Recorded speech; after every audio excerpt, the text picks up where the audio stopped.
Welcome to Crime of the Night, the fake crime podcast where the cases are made up, but your trust issues are very, very real. I'm your host, Alice, lover of locks, mystery, and emotionally resilient co-hosts. And I'm your co-host, Estrella, not emotionally resilient. Every story we do pushes me closer to the full-time bunker life. Well, if that's the case, then today's story is really going to push your limits. Because this one involves homes, keys, trust, and someone who might have been hiding in plain sight. Yeah, I already hate this. Did we lock the door? We locked it, right? I don't know, but it's too late now. This one is called the locksmith job. Our story takes us into Elmhurst, Missouri. A town so small, the mayor still hosts pie bake-offs, and the community center smells faintly of pine sol and regret. Pine sol is really good. Honestly, Yeah. I like that smell, yeah. The population, honestly, is just under about 20,000, and the crime rate is almost non-existent. Like, nothing.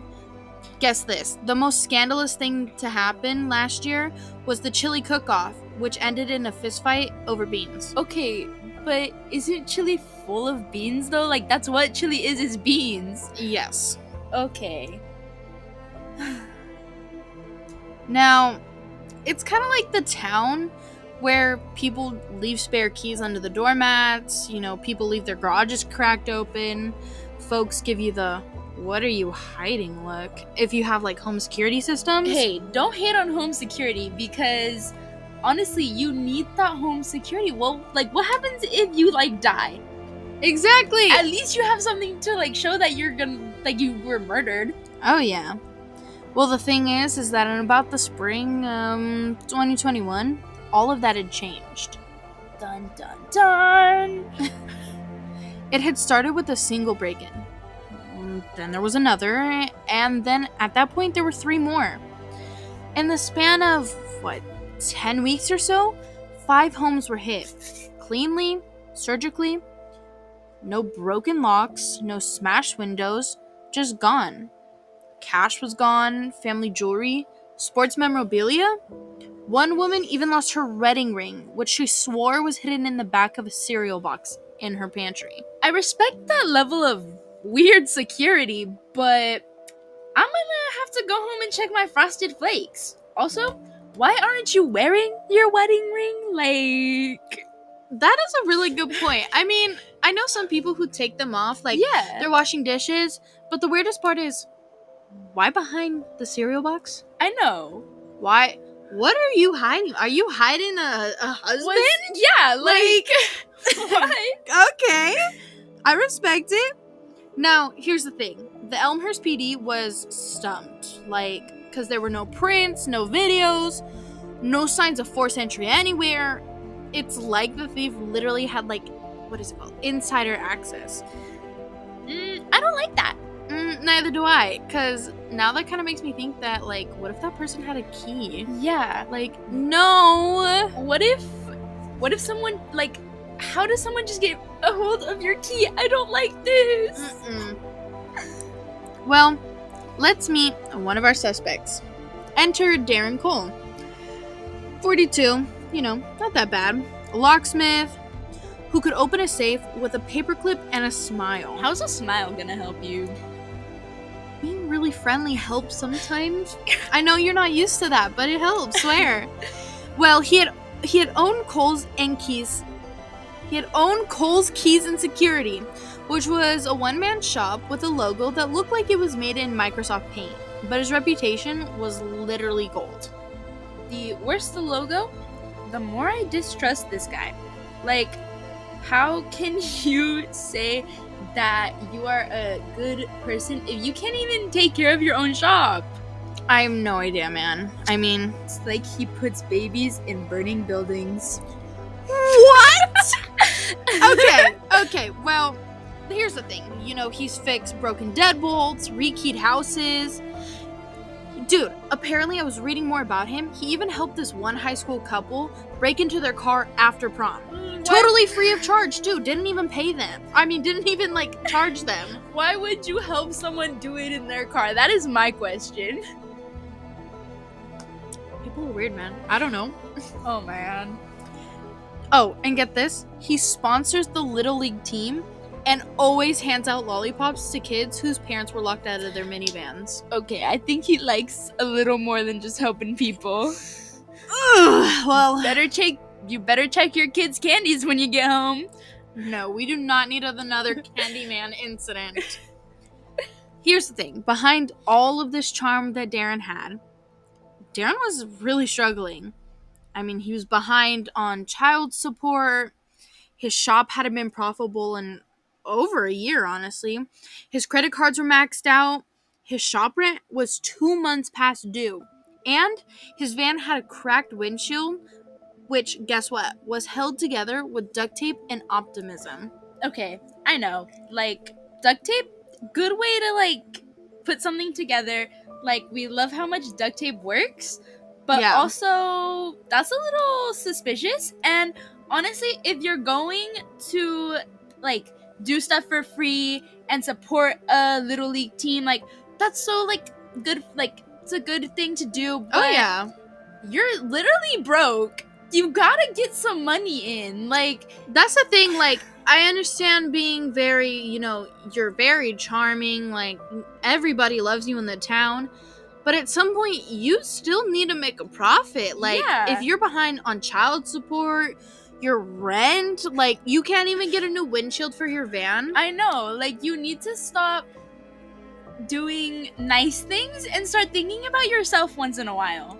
Well, I mean, yes and no, but, like, I understand helping people for the sake of, like, I want to help these people, but you can't help other people unless you help yourself. Yeah. Okay, continue. Well, okay. So the police then started comparing the 5 burglaries, and they noticed something super chilling between all of them. All 5 homes had recently hired Darren for their locksmithing services. Ooh, that's a little, not very... That's not good. That's not safe. Yeah, that sounds a little suspicious. Well, here's the thing. So, he's a locksmith. He's changed locks, he's rekeyed his systems. In some cases, he's even recommended specific deadbolts. I mean, the kind he knew could be open in, like, seconds. Why would you recommend that? I mean, it's as a locksmith, you recommend different deadbolts, different Yeah. locks, like, oh yeah, this is the best, and everyone's gonna believe you because you're the local locksmith who has a Yeah. great reputation. No one's gonna think anything bad of it. I know. Okay, continue. Okay, so the police had brought in Darren for questioning. He was polite, cooperative. Dude, he even brought them donuts. Okay, that's it. Donuts are the way to a cop's heart. This Yes! man knows what he is doing. Like, donuts, like, they're delicious. I would eat all of them right now. Dude, if we had donuts, they'd literally be gone. I know, right? Well, the police had asked him about the homes, and when he was asked about them, he had claimed that he didn't remember the individuals. Like, he didn't remember them individually, like the certain houses.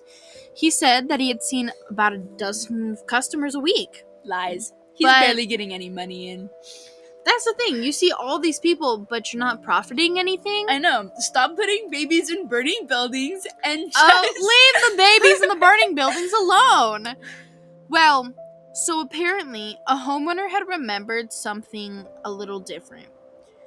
The police had talked to her and interviewed her, witnesses type thing. And she had said that while he was installing her back door lock, he had laughed and said, "This thing? I could break in with a guitar pick and some chewing gum." Okay, is he talking about the one he's replacing or the one he's putting in? See, that's what I'm thinking. Because, like, Yeah. if he's talking about the one he's replacing, then it's like, oh, okay. But Yeah. it like I was just saying, he's installing the backdoor lock, which makes me think that, like, he's talking about the one he's, like, putting in to the door. But also, like, he could be saying it about the one he's replacing because, I mean, if it needs replacing, I bet you could, like, get in with a toothpick and chewing gum. And also, why is every comment this guy is saying literally out of a heist? Dude, I have no idea. Well, there's the thing. Then comes the breakthrough. There was a neighbor. Not a victim, not someone who had been a part of, like, any robberies, nothing. Just a random person who was down the street. They had a doorbell camera. Okay, now you're not upset with the home security. Right? Like, come on! See, this is why home security, I feel, is very important. There have been, like, many, like, actual cases Yeah. where, you know, home security, like, doorbell cameras have come, like, in huge help. And this is even one of them. Yeah. And just another disclaimer, this is not a true crime. Like, just gotta let you know, we mentioned at the beginning, we'll mention Yeah. it at the end. Let's just add this in. it's not a true crime. It's all fake. We like fake stuff sometimes. Okay. Continue. Here's the thing. Around 2:14 a.m., Mhm. a hooded figure approaches the front of one of the robbed homes. They pull something from their jacket, unlock the door smoothly, and they just walked in. No hesitation. Like, literally, it's as if, like, you walked into your house. You're all like, oh, unlock my door. Walk in. Oh, I don't think I like that very much. Yeah, like, no crowbar was used, not even a bump key. Like, an Okay. actual key. Like, someone knows this place. Okay, I'm getting chills. Look, goosebumps. Oh, calm down. It's not that scary. For all we know, it could be, like, a boyfriend or a husband. Yeah. Like, someone who has a key. But it also feels like it's someone who thinks they belong there. Yeah, like, oh, I have the key. I can just walk in. Yeah, I have a key. Someone who feels entitled, yes. Well, because, you know, someone just walked in. The police saw this footage and they decided to go get a warrant. Mhm. The search warrant was granted and the police had combed through Darren's house. And it was clean, like seriously, it was like almost too clean. I have like distrust issues with people who have too clean of a house. You gotta at least have a little dust somewhere. It's like when you deep clean your room for like the first time in a few months and you're all like, it's too clean. Yeah, in like here. it's suspicious. like, something feels off. Yeah. Well, so the police have gone through the whole house, not finding anything, and then that's when they get to the attic. Inside, they had found an old duffel bag that was stuffed behind a ventilation duct. Inside, there was a watch, there was a pearl necklace with an engraved clasp, a commemorative coin from the 1984 Summer Olympics, and even a tiny gold locket with a photo of two twin girls. I don't think this guy has any, kids. This is straight out of a horror movie. Well, I mean, we know he has the daughter, but, I mean, if he's behind on... Oh, yeah. If he's behind on child support, I don't think he's really there. Yeah. Well, here's the next thing, okay? They skimmed through all the items, figured everything out, and all the items had been linked to all the victims that were hit, you know? Yeah. And when confronted about it, Darren denied everything. Like, says he didn't do it, says the bag isn't his, he's never seen it, and then he says he was set up. And then he drops a name. Vince Layton. Plot twist. I'm just saying. Maybe he's trying to cover some stuff up. And who's Vince? That seems like a very distrusting name. But so does Darren, so. I don't know. I mean, all of a sudden, now that you're caught, you decide to drop a name. Yeah. I think it's a little suspicious. Now, this Vince guy, okay?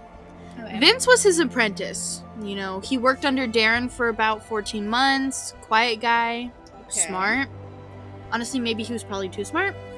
But Darren says Vince had access to the master key codes and he was fired for stealing from the shop. Like, he stole tools, random things just to take home with him, which is already a no-no. Like, we don't do that, sorry. Also, if he already had a key to the shop, couldn't he have, like, gone into the shop whenever he wanted?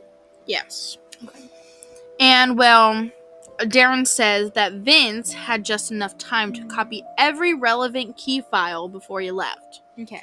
Which is a little suspicious on its own. Yeah. How would you know he did that? Maybe he did, maybe he didn't. And it's saying that he had enough time, so maybe he had a copy of the shop, so maybe he's going back there and Like, getting more cute. Yeah. Oh, maybe. That's actually a really good Yeah. theory. We'll talk about that later. Well, so the police track Vince down. Well, I mean, at least they try to. So he's vanished. Like, there's no out of thin air. Yeah, like seriously, he's gone. There's no bank activity, no forwarding address. Like, okay, so one lead had placed him in Arizona, and then another one had placed him in Florida. He can't be two places at once. That's all I'm saying. Well, that's the thing. Another lead placed him in both of those places at the exact same time. Which doesn't work. Who's at the same place at the exact same time? Like, that's the thing. Like, no one, he's just gone. So, people are kind of going back, trying to figure this out. And then a gardener found a black glove behind one of the victim's bushes. Mm-hmm. They did a DNA swab. It comes back. Darren. Vince. Uh-huh. Well, he did it. Let's go home. I'm ready to go home. Not so fast, okay? Dang. Because some of the items in Darren's attic, they were actually from homes that weren't tied to Vince at all. Homes that were never officially burglarized. Like, missing things, like things that had gone missing, but they were later found, You lose something, and then you're all like, oh, I accidentally put it here, type thing, But, question. Mm-hmm. If he had a key to Darren's house, could he have placed stuff there? That's actually a really good theory. I think he could have. I think because you think about it, and it's like some of these things were tied to Vince. Yeah. But some of these things weren't, which makes me think that maybe Darren was doing stuff on his own, but Vince also was doing stuff. Maybe they were partners. Not the partners. Well, because those things were found, that kind of means that Darren could have been hiding more than just old memories up there. Oh? Well, I'm never going into an attic again. I don't care if there's treasure up there. I don't care if my long-lost twin sister is up there. She can come down. I live on the floor. On the floor. Yeah. Honestly, I would too. It seems like he was hiding a little more than just stuff up there. Now. Little kids. Whoa! Okay, now here's the thing. Prosecution comes along, but they can't prove who did what. Yeah. And because Darren was smart, Darren agrees to a plea deal. Possession of stolen property. He serves 18 months. Not that long, but also... No, it's about a year, a little over a year. Yeah. Now, get this twist. Vince is never found. Gone. Like, still has never been found. So the case is technically closed, but unofficially, it's wide open. Okay. One thing I know is either he's dead or he's just a very good vanisher. He's a magician.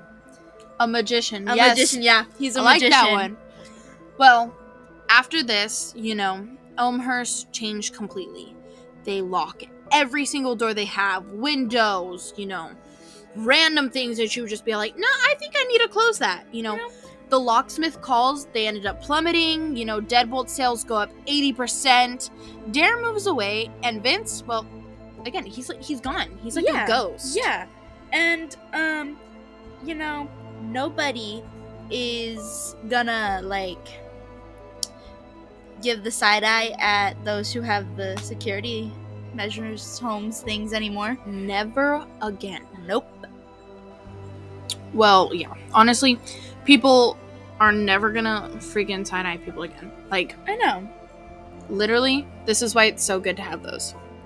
Now, some people say that it was all Vince. I mean, they've known Darren, their whole life? Yeah. If you're a local, you have a good reputation. He hangs out with kids.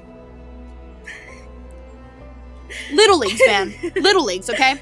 So, obviously, some people are gonna really think it's Vince. I mean, some say Darren framed Vince, too. Dun, dun, dun. And then others actually think that they were in it together. Until, greed, fear, something tore them apart. Or maybe Darren's just that good, and Vince was the perfect patsy. Either way, I'm building a panic room in my backyard. I might as well. Honestly, I don't know. But one thing's for sure, trust is so easy to hand over. until you realize someone might be holding the spare key. Well, since we kind of got through the story, honestly, I mean, there was a lot of theories that were kind of thrown out. Yeah. Let's talk about those a little bit. Like one of them I had was all like, what if Vince just had a key to Darren's house and Vince was the one who was actually doing everything? Honestly, if Darren says that Vince very well could have like gotten keys to every house, Yeah. he so could have gotten it to Darren's. Because I mean, if you're a locksmith, you automatically know how to do your stuff. So I mean, maybe you don't put your key stuff in the system. Because I mean, if you know how to do it yourself, do it yourself. Yeah. But I feel like if Vince could do it to the other houses, he could have definitely done it to Darren's to frame him. He also could have done like that clay thing where he presses the key. Yes, I've seen people do that. Yeah. Oh my gosh. Okay. That's actually a really good one, honestly. So what do you think? Do you think Vince has a key to his house? Either that or they were in it together and greed and fear caught up with Darren and a little bit of a murder happened. Oh. And that's why they can't find Vince. Another theory. Because he's dead. That's actually a really good one, honestly. So if we think about that, we say that greed or fear took over. Yeah. I could honestly really understand that because he's just gone, missing.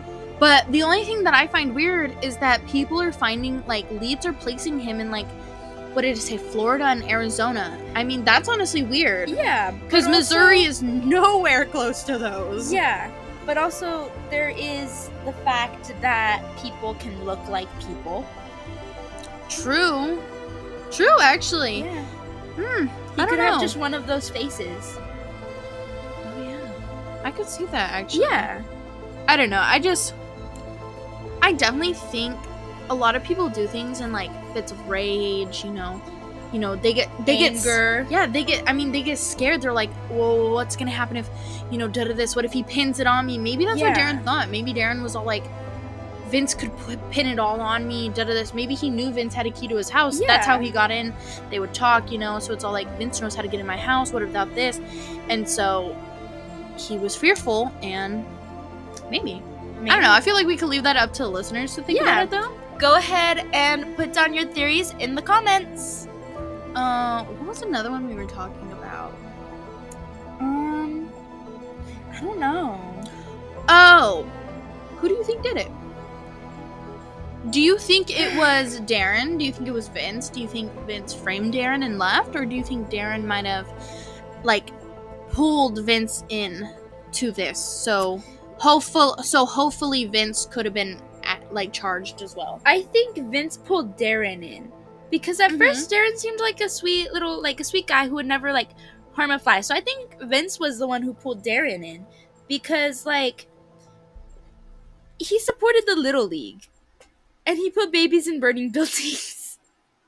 Put them in burning buildings. He's killing children. You realize that.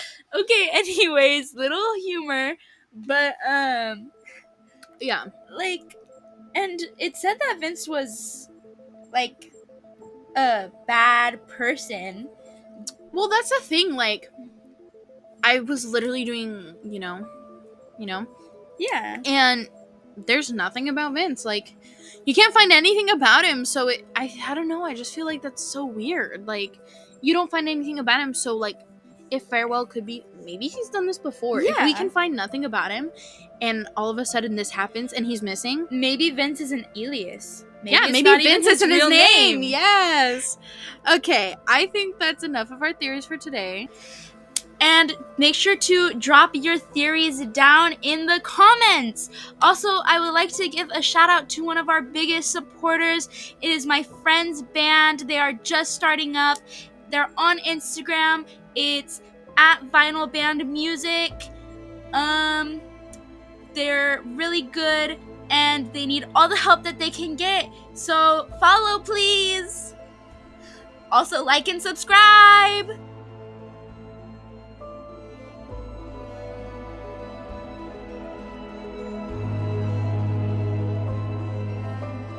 Well, this has been Crime of the Night, where the only thing scarier than our stories is how believable they sound. I'm your co-host Estrella, officially living in a bunker underground. And I'm your host, Alice, wondering if my locksmith might be listening to this right now. See you next time!